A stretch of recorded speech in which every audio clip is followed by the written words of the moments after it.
Let's talk about free resources for tech education in the upper school. This episode of the Christian Principles Podcast is brought to you by the Herzog Foundation. And as always, the thoughts and opinions expressed within this episode are those of your hosts and not necessarily of the Herzog Foundation.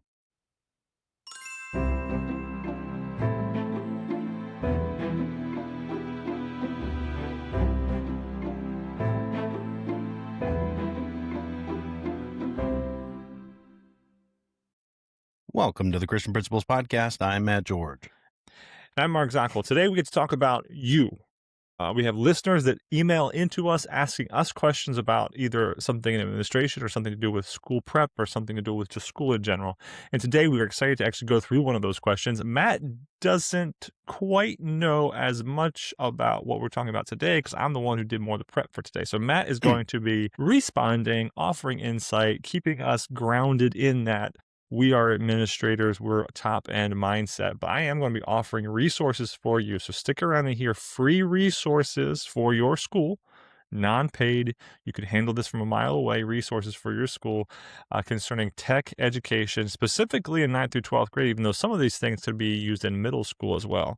Before we keep going, though, let's hear from the GradeLink Student Information Systems partner, as well as the Herzog Foundation partner.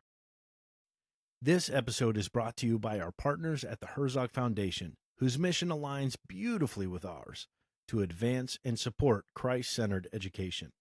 The Herzog Foundation exists to catalyze excellence in Christian schools, helping more children experience academic rigor, biblical truth, and strong moral character, all in a safe and nurturing environment. Whether through teacher training, principal development, or strategic media efforts, the Herzog Foundation is committed to helping you, the Christian school leader, fulfill your calling with excellence. Their vision is bold but clear, a national renaissance in Christian education that impacts culture for generations. At the Christian Principles Podcast, we're proud to stand with the Herzog Foundation in that mission. Learn more at herzogfoundation.com. Together, we're building schools and futures on the rock of Christ. And as always, tell them that the fellas here at the Christian Principles Podcast sent you their way. You know, as a host, I actually use GradeLink myself, and I can't recommend it enough. It's been a huge help in keeping things organized and making sure our school's administration runs smoothly. So, if you're part of a school that needs a reliable system, head over to cpp.gradelink.com and see what they can do for you. All right, Mark, when we got this email about tech education, I will tell you, my interest was piqued. Peaked. I had a piqued interest. Pickwood, as the spelling would say. Yeah. Yes, because I taught a technology class at one time. Yeah.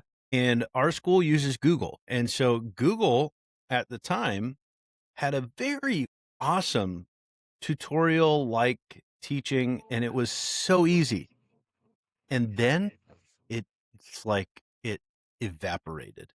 It's like it never happened. And I was going to teach a tech class again and went to do that, and it wasn't there. And I'm trying to find other things, and what I'm looking for isn't there. It's just not there, man. It's just not there. I hired a teacher to do the same thing, to kind of look around, find what was there. Nothing. Why, when technology is available, are we struggling to find the tools that will help us teach technology? Or at the very least, there's so much tech out there. Where do I start? Because one of the first iterations of a technology class I had was Intro to Tech course, which I actually taught out of a Houghton Mifflin solid textbook. And it was because the state of Maryland, of course, required or allowed for 1 credit of tech to be taught to replace the second year of language or something along those lines. So we were trying to stay in step with what the state was offering anyway. So we've done this from books, and what we would expect now, as much as we're down on screen time, and I get it, and I say down on screen time as in we don't want kids on our cell phones, but also even Iowa just came out with a limited screen time structure period for their students. And it's interesting to see how many states are going to play along with that sort of movement now. But for our students that are going to be in the 21st century workforce, which would be all of them, and for students who we need to be able to say we have walked them through enough digital training to be able to work our system to know how to use GradeLink, to know how to create a paper for a teacher in Google Docs, whatever it happens to be. We need to not set their teeth on edge, but set them up for success. We've had this conversation before, bringing back to our sex education podcast, where we say we scaffold all the way, but do we ever actually lay that foundation very clearly for them? Well, kind of the same, in a very different way, kind of the same way here. We expect them to show up and to don't do bad things online. Don't go and pull things on Wikipedia.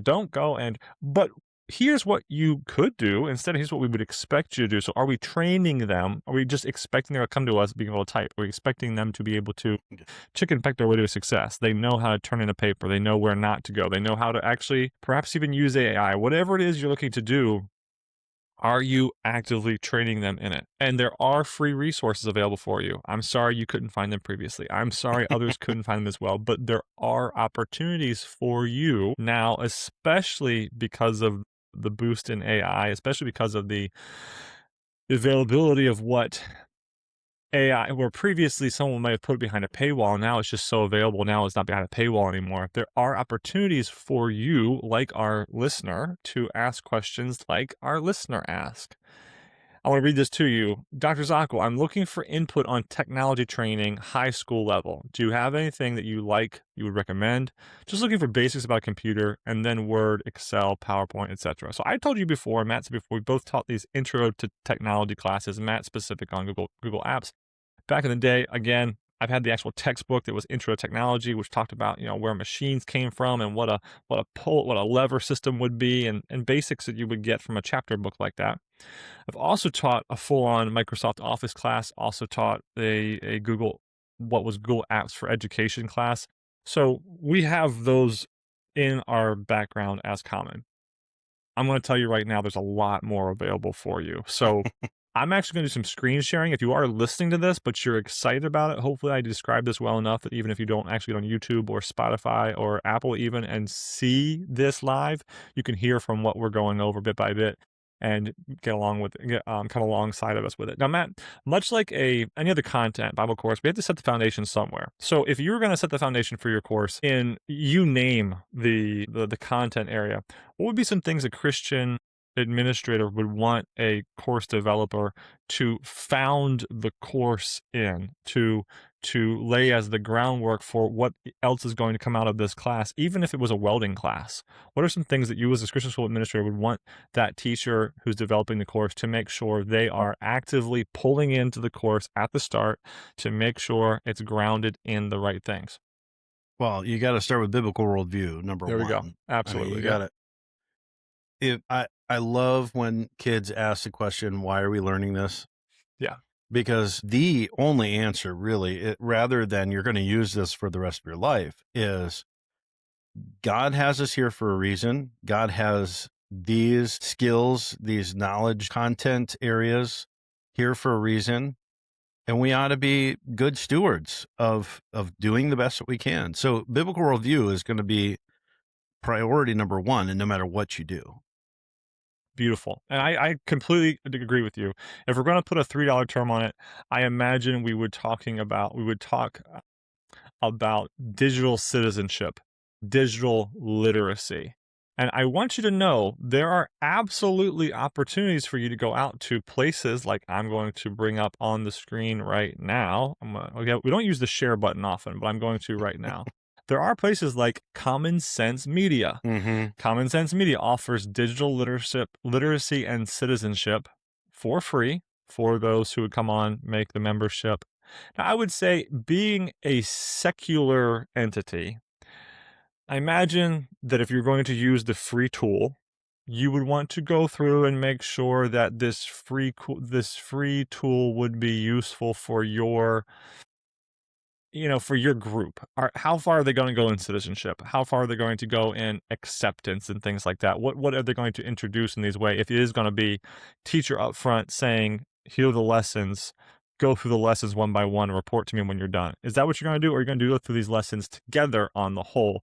Or is this going to be the backbone for you? So anyway, Common Sense Media offers different opportunities for that. There's K-12 digital citizenship packages, including lesson plans, lesson collections. There are I'm clicking on it right now. Hey teachers, we updated and improved our curriculum. Digital literacy and well-being. Get us started with improved curriculum. As always, 100% for free. So there it is. Lots of information about the different healthy habits, privacy, safety, digital footprints, identity. That's a big one. Relationship communication, cyberbullying and online harms, information media literacy. So again, each one of these you could go and check out, utilize, but this is a free place to perhaps, to ground yourself in at the start. We also need to consider what else might be out there for us. And there are other areas we could go to look up perhaps what a Christian would say about digital literacy, or what a Christ claimer would say about digital literacy. So here is just an actual paper. This is from Adam Metesky, Walking with Jesus in a Digital World, a unit of Christ-centered digital citizenship lessons. So it won't take much for you to go into Google and to find things like this. What is my role as a Christian digital citizen? I am a safe and secure digital citizen. And here are, answers with answer keys and printouts available in the appendices of this, what looks to be some kind of a master's thesis that was written. So again, be aware that you are probably a lot closer to the formation of that course and the headwaters of that course being, again, free for you. And it's going to take a little bit of you go look through the lesson, combine it, make sure you're presenting it. If you are going to have them walk through it with you versus walking through it on their own, that's a big question if you're going to do this with a course. But either way, ground it appropriately as you would want to ground it.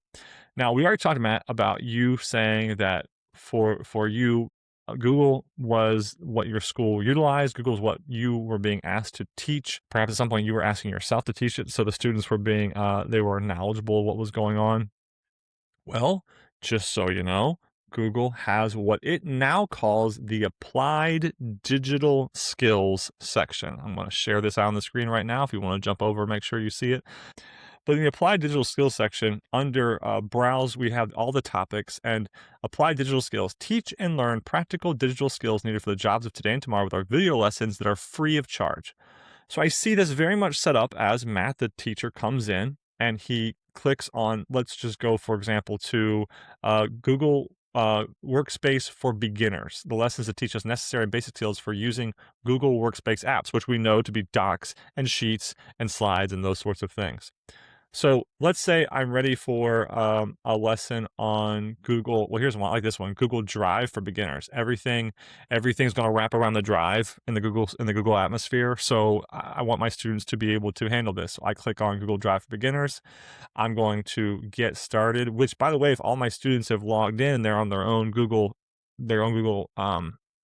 username. They can click through here. They can watch this course. This could be pretty hands-off, again, so long as you check it. But they could say, okay, I can check off. I've seen the Google Drive for beginners, and this is what it will entail. Each one of these different videos: introduction, open your drive, copy starter project, move a file, and we did it. And they've walked through and they have the skill. So I look about, if this is supposed to be 45 to 90 minutes, perhaps you have 2 days worth of lessons here. It could simply be as easy as you starting in the start of the school year with this free resource and laying out day by day what you're going to accomplish in the Applied Digital Skills section of the Google Suite. But of course, what's even more interesting here is look at all what they have available. Back to school lessons that help students express themselves, build relationships. When we hear the words express ourselves, we are kind of like, back up a little bit, make sure we're okay with that. But college readiness, then we have computer science. Look at this. First, prepare you for your first job while exploring various career paths. The world of Google arts and culture. Again, perhaps a little bit scary, but maybe worth it. Digital arts and games. All of these different opportunities, even this one. Super searchers. How's the best way of using the search mechanism? Online safety and well-being. Perhaps you start your course. You could easily make a year, I imagine, out of working through all of these different applied skills. Well, if you stayed here, they have their own online safety and digital well-being video lessons to offer you and your students. So again, the applied skills digital skills section of Google right now is available. Matt, react to this, man. React. Well, it's kind of frustrating because I know that Google, I think, repackaged everything Because the wonderful thing, and what it looks like this is exactly what I used way back when, is it's not just videos telling, it's you are literally clicking through, you are creating documents, you're creating. So it is a very interactive situation. So that's another wonderful thing, that it's not just a lecture. It is definitely walking through the whole process, which is good for our students.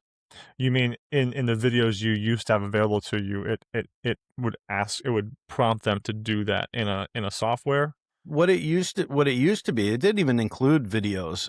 Gotcha. Or it may have just like an introductory video, but then it like kind of took over your screen and like would have pop-ups. Yes.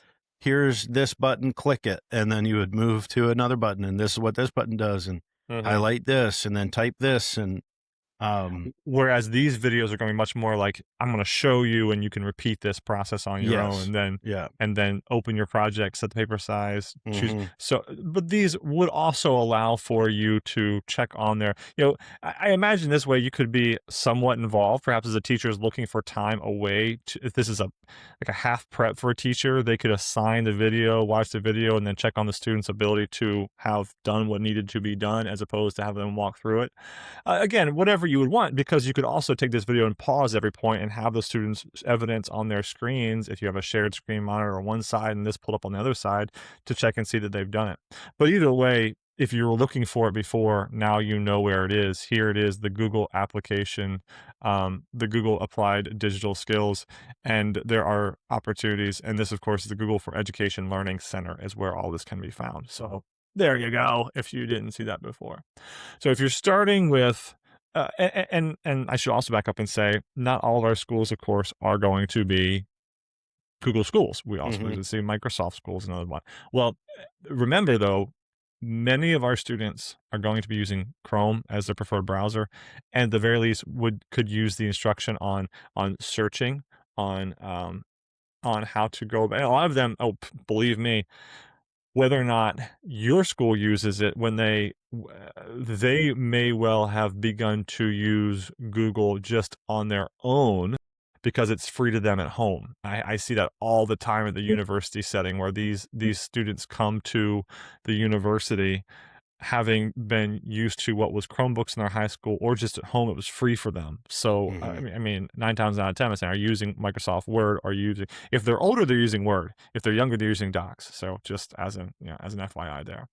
So interesting. Again, I was excited preparing for this, seeing what's available, and even just thinking through like 36 weeks. You take down 36 weeks and you say, what can I put in? Man, we've already worked through in those 36 weeks. We've already worked through what, maybe 5, 6, 7, 8 weeks of what that could be. And we only have more to offer. So next up, let's say I am a Microsoft Office instead, or I want to do both some Google preparation and some Office preparation in this, what we're labeling like a 10th grade all year tech course, which of course maybe it isn't for you. Maybe it isn't. Maybe you're taking a full semester, and maybe you're taking just a semester, and you're going to walk through this less quickly. You're going to focus on one of these sections, but we're presenting to you what we think is more of like a full year in front of us right now. Everything from that course introduction, digital stewardship, where the Christian is on that sort of thing, and then we're going to walk through different skills. But you start with basic skills, word processing skills, how I'm going to format projects, how I can email. Should we just assume everybody can email? So this actually makes me think it's more, 9th grade, even below, but reviewing this with everybody, so we know there's a baseline there. File management, that's a big deal now, trying to stay digital as opposed to going paper copy. If you're a Google Classroom sort of school, or you have some third party, can they upload things appropriately? All of that would be basic from the start. But there are multiple other of these free opportunities available for you. I wouldn't want you to go away from us without having seen today, including the next one here, one that I only came to understand in research for this project. But the Ferguson Library has what is called the GCFGlobal.org database. Here's the top line. Learn the essential skills needed to work in the 21st century, from Microsoft Office and email to reading and math and more. GFC Global offers 300 topics, including more than 6,000 lessons, 2,000 videos, 50 interactives, and games, completely for free. I'm going to click, and we have the different logos from GCF, but the actual learn free section is here. Free skills always. I'm going to hit explore courses, and look at what is here, guys. Look at what shows up. Microsoft Office, computers, the internet. Again, back to like just those introductory lessons if you want, or just have a whole semester on the internet if you care to. Google, the job search, careers without college, and then we can talk about careers. Look at these skills for today, money basics, creativity design. Oh, and then we get into some AI skills. Interesting. Or perhaps, when we go to the job basics, and we'll see this a little bit later, perhaps if you're thinking more like, okay, but I want like a higher tech course in coding. We'll get to coding in a bit. But here we have tech savvy tips and tricks. Here we have basic HTML, basic CMS. These are computer building courses. So perhaps taking the entire computer section here and learn free and working a student through the whole of what they have to offer in their basics course. Oh, look at this, basic HTML, basic CSS. Look at these opportunities. I'm gonna click on this basic HTML one. Notice it's going to be, we got some episode based, so it's going to be, it's going to move them through these episodes. But are you going to assign this natively for the student to do alone? Are you going to do this as a class and just walk down the page one by? Again, what I also love is this doesn't have to be a tech genius who's operating this. If they can stay a lesson ahead, we hate to say that, but if they can stay a lesson ahead, they can do this, right? And so here we're talking about what it takes to have a web page, what it takes to look at this is great. And again, you might have to view the content. You should view the content before, make sure it's not objectionable. But what do you think about this learn free, especially this computer part of learn free? Again, it's just, this is what I would expect in a tech heavy world. Yeah. That somebody's going to acknowledge this need and rise up and meet it. It's wonderful that it's free, because that you don't ever want to just neglect, or not neglect, what I don't know the word I'm looking for. You don't want to give up on the opportunities of finding a quality product that you have to pay for. Sure, absolutely. Which that would be where your point and click and it moves you around. That's where I'm sure those would come back into play. Is if you're willing to put money into it, sure, go for that. Go to point and click and different things. Yeah, absolutely. But what I'm starting to realize more and more is, while we are definitely wanting our kids to be screen free, they are living in a technology world, and not teaching them is going to come around and hurt us in the long run. And that's where, even something as simple as typing, you've got that typing tutorial up right now. Yeah. Typing is, you would think, something that should be more, the upcoming generation should be more familiar with, but we've got touch screens now. And so actually typing is something they would rather, text, speech to text more so than they would type things out. So, we're finding, we need to start introducing those kind of skills a lot earlier, so that by the time we are teaching them AI and we're teaching them HTML and all these other kind of things, that the typing, the engaging with, even a mouse is not a foreign part. It's just that foundational block that's already there, so that they can then explore the coding and everything else that is involved. Now, before we go on to this last one, I would say we've offered you a lot of introduction and hitting on the computer skills and perhaps the HTML and CSS. Now we're getting into more of the specific, and we've skipped over. I mean, how long could you take on an Excel project, right? You could take weeks on Excel by itself, or sheets. Yeah. And we've also skipped over every 4 weeks you do a capstone. Let's just say that. And so then they're actually presenting this large document for you, or this large media creation for you. We haven't touched on social media. Man, social media could be its own class, where you ask them to use their Google usernames, or to develop nice ones from their school side. go make a Facebook, Instagram, X account, and then they're presenting you with appropriate links. Like you could go that route if you wanted to. You could go find funding for, the basics of computer building, or just, get some funding for build a computer together. You could do that. One of the more usual ways of making specific application would be some kind of graphic design course, which, if you haven't tried Canva for education, please go try Canva for education. It synchronizes very well with Google Classrooms, and you can make assignments in Canva saying, "Hey, go and make this yourself." And the students are absolutely they're having to work with layers, and they're working with what can I do with an image. They could actually create pieces for some kind of digital creation in their fine arts competition or something like that using Canva. So I'll drop in Canva is free, and if you have a Christian school, if you are, of course, you have Christian schools, so you're listening to us, but free for Canva is free for educational purposes, and you can send it down to the students as well. We did that in yearbook a lot this year. But coding would be another one of those. And so besides Canva, perhaps you want to check out coding. So here is Free Code Camp. Now, I went ahead, this is behind a registry wall. It's not a paywall, but it's a registry wall. So again, they might want to use their Google usernames or whatever usernames they have as a school to get into this. But here are the different curriculum opportunities: responsive web design, JavaScript, front-end development, Python, databases, back-end, coding challenge of the day.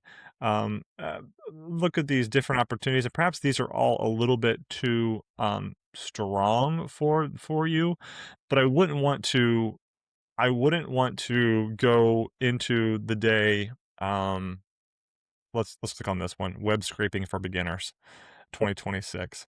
I wouldn't want you to only think that this is solely.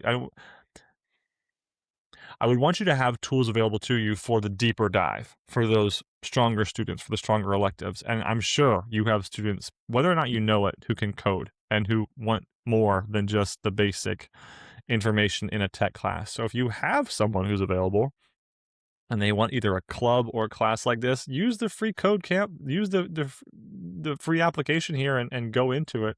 And even something like web scraping, I have had to do a good bit of web scraping in my professional life in certain areas. And it has been interesting. And to think that there are absolutely tutorials and otherwise lessons in doing this, how much the more. So wanted to offer you today, as a constituency, as our group, what free opportunities we hold up as available to you.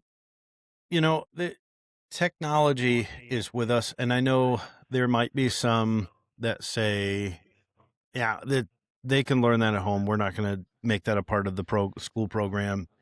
I think we're doing our kids a disservice, especially those where we know we want to encourage them to go on to either college or a career. And so many colleges are, I mean, you learn through technology, through Zoom or whatever else, or through online portals. You've got jobs where they want you to, email a resume as opposed to, doing the old paper and pencil way. So we've got to be thinking of our kids' current, present, and future, and setting them up as best as we possibly can to use these things for God's honor and glory, because that's where it all has to come back to, is use this wonderful tool that we have.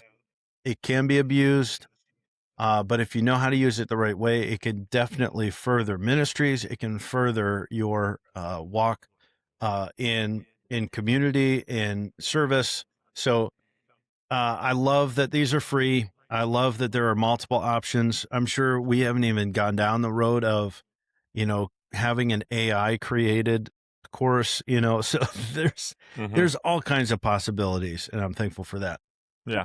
And really, you could just park, like I said, you could go to that Google Applied Digital Skills, and you could probably park there for the year if someone was interested. And just with a little bit of even using AI to lay out what a good year would look like background wise and filling in the blanks. So do that. Matt, where are we going today for our Christian Administrator Spotlight?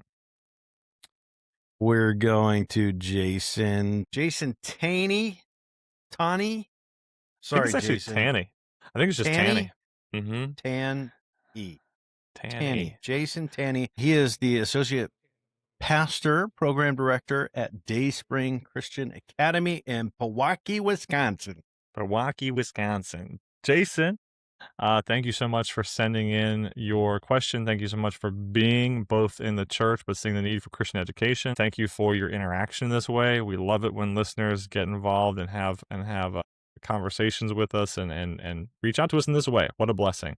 I'm going to pray for you now, Jason. We'll make sure to get you that Dunkin' gift card of encouragement coming out here on our next round of Dunkins. I just sent out one last week, actually, so there's 6 of you should be getting yours quickly, and especially those from West Seneca. I feel like a bunch of the ones I wrote went to West Seneca, so they're coming at you soon, Jamie Lynn and the rest of you guys. But Jason, let's pray for you now, okay? And thank you for what you're doing. Father in heaven, Jason, we are so thankful for. We're thankful for him representing the listenership that we have, the pastors around us who are interested in Christian education, and the pastors who are willing to just not be more than interested, but actually also then step into Christian education and to allow their ministry, their building, their people, and it's not just the pastor, of course, but the people around him, around those ministries that are willing to sacrifice in many ways to bring about these Christian schools. And if we can encourage him, if we can offer him thoughts, we are so thankful to do so, because you have equipped us to be able to do so in this time. But with his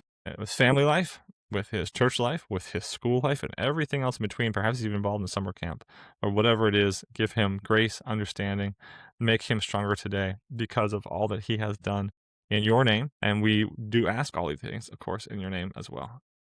Amen. Yeah. All right, folks, thanks for growing with us today.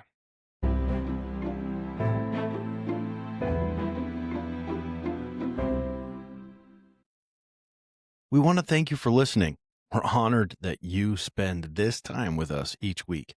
Our heart is to bring you practical conversations and resources that really serve you as a Christian school leader. One of the best ways you can help us spread the word is by leaving us a review and sharing the podcast with other Christian school principals you're connected with. You can also follow us on Facebook and Instagram. Join the conversation and share any posts that resonate with you. Every share makes a difference in helping more leaders find encouragement and practical tools. And remember, the podcast is just one way we help. We also love serving schools through speaking and workshops. Our keynotes and sessions are designed to give you actionable strategies you can take back to your team and implement right away. If you'd like more details, just send us an email at info@christianprinciplespodcast.com.